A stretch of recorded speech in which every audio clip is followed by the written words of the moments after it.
Hi everyone, I'm Francesca and this is Atelier Cool. This video is my May book haul. During the month of April I've acquired many books, 23 to be exact, and so I think that I will split this haul into parts. So let's start because we have a lot to talk about. The first three books that I want to show you are have all been shortlisted for the Bailey's Women's Prize for Fiction. And the first one is The Portable Veblen by Elizabeth Mackenzie. Veblen is a, I think, Danish word. I think Danish. But this should be a very funny and quirky read. It is set in Palo Alto, California, and it's about a young couple. They are very close to their marriage date, and they find their relationship to be on the verge of collapsing, and they have to face their dysfunctional families. They have to confront themselves with advance from other people and with the very idea of marriage. And I want to read here. Can squirrels speak? Do snails scream? Will a young couple newly engaged make it to the wedding day? Will their dysfunctional families ruin everything? Will they be undone by the advances of a very sexy, very unscrupulous heiress to a pharmaceuticals corporation? Is getting married even a remotely reasonable idea in the 21st century? And I am married for 2 years now, and I find everything that surrounds marriage, both on the emotional side and on the practical side, usually very funny. So I can't wait to read this one. And on the Goodreads page, between the tags section about the book, there is also magical realism. So I am even more intrigued by that. The next book that I have is Ruby by Cynthia Bond, and this book is set in Texas, and I usually like the southern setting. And it is about a girl, a 30-year-old girl, Ruby, who after many years spent in New York City returns to Liberty, a small town in East Texas where terrible things and violent things happened during her youth, and she has to face all this dark past. And this should be a very powerful depiction of the racist environment of south of United States in the 1950s. And I've read many great things about this book, and I think that I have to be prepared to cry reading this one. The next book from the shortlist is The Improbability of Love by Hannah Rothschild, and this I will probably buddy read with the lovely Liz at NowVoyaging. And this should be a satire of the London art scene. It is about a girl, Annie, who buys a painting in a shop, not realizing how much value the thing has. And the painting awake an interest by many people, and Annie starts discovering the history of the painting, and in doing that she discovers parts of the European history. So this book should be part contemporary fiction, part historical fiction, with a bit of mystery and an art scene setting. So I don't think what you can ask for more, and I can't wait to start the buddy read of this one. The next book that I have is Our Mutual Friend by Charles Dickens, and I bought this one because I've joined the Goodreads group Victorian Style Dickens Read Along, hosted by Katie from Books and Things. And the idea of the group is to read Our Mutual Friend in a serialized way, the same way in which Dickens' work was published. So we're going to read the book over a period of 18 months, and every month we're going to read the 3 or 4 chapters and then discuss them on the group.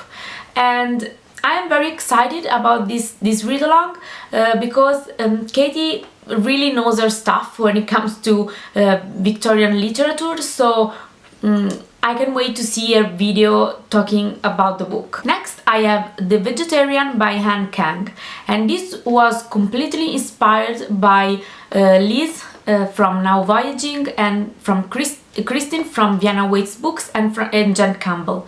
And because after watching their reviews of this book, I couldn't wait to get my hands on it.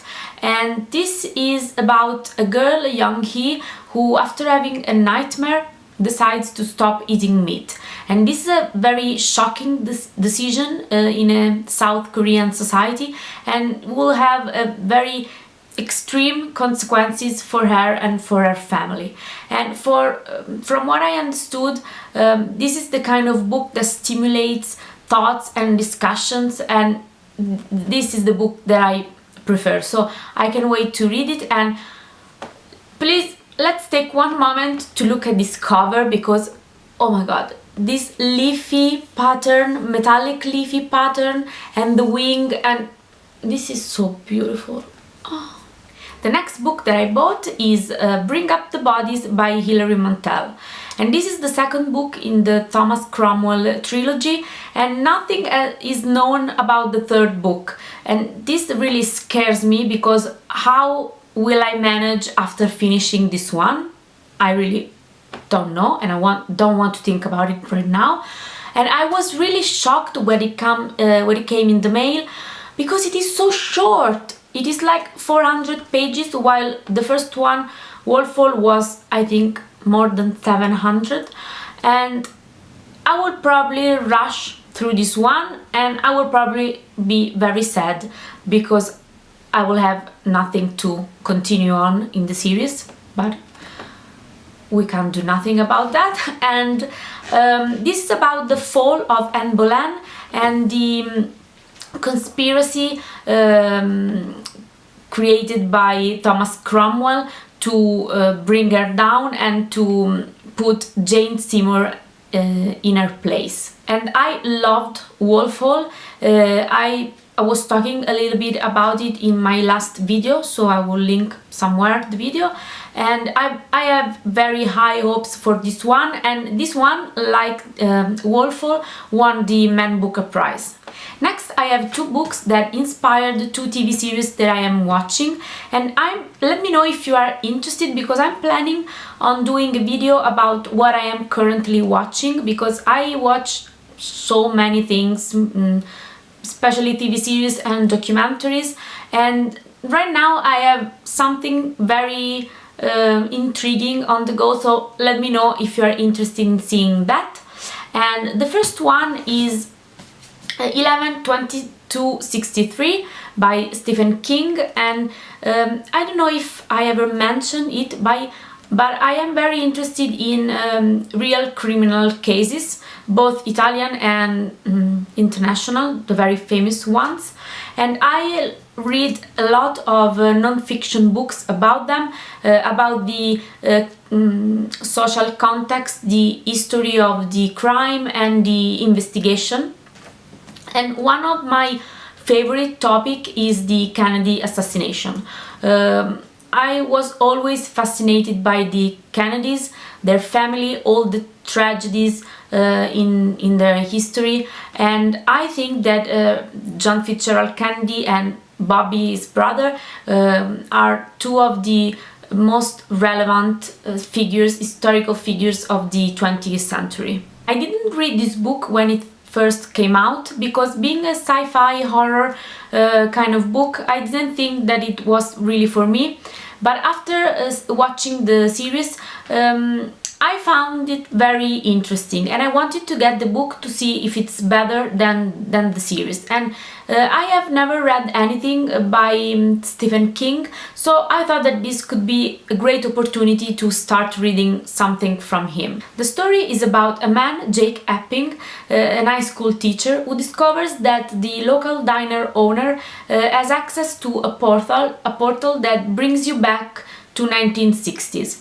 And this man asks Jake to continue on his mission, that is more kind of an obsession, to prevent Kennedy's assassination by going back in time through the portal. The premises are very intriguing, and what I appreciated about the series is that there are many realistic elements and informations about the events that led to that 22nd of November, and so I hope that the book is quite similar and has all these elements.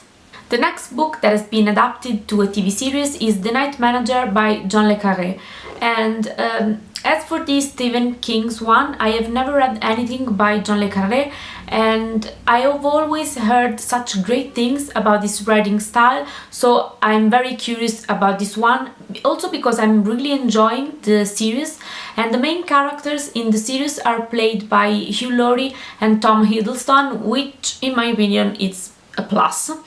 And I'm finding the direction really beautiful, especially visually amazing.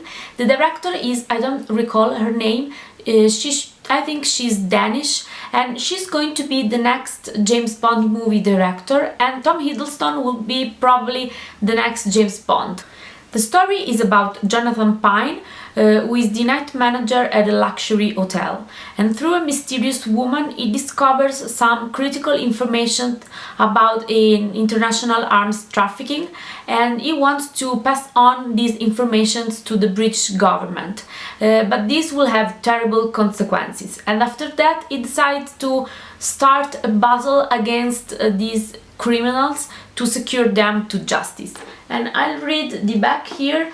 It says, in a chilling tale of corrupt intelligence agencies, billion-dollar price tags, and the truth of the brutal arms trade, John le Carré creates a claustrophobic world in which no one can be trusted.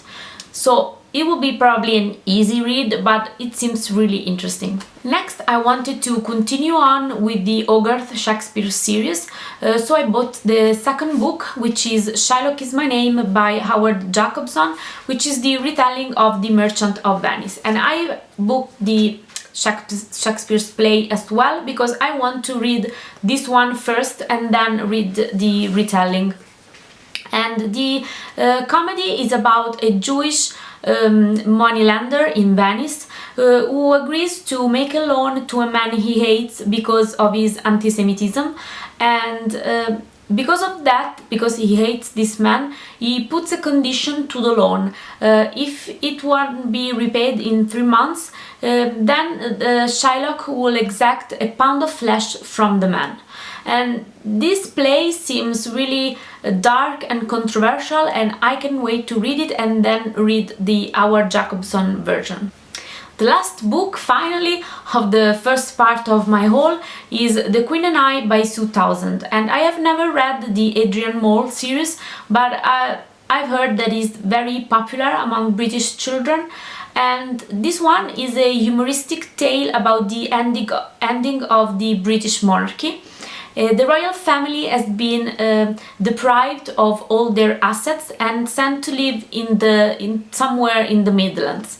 And so the Queen and their family has to learn how to live a normal, poor life. And I think this will be a very funny read, very easy, full of British humor that I really enjoyed. So I can wait to read this one. So this was the first part of my May book haul, and let me know if you have read any of these books. And thank you so much for watching, and until next time, ciao!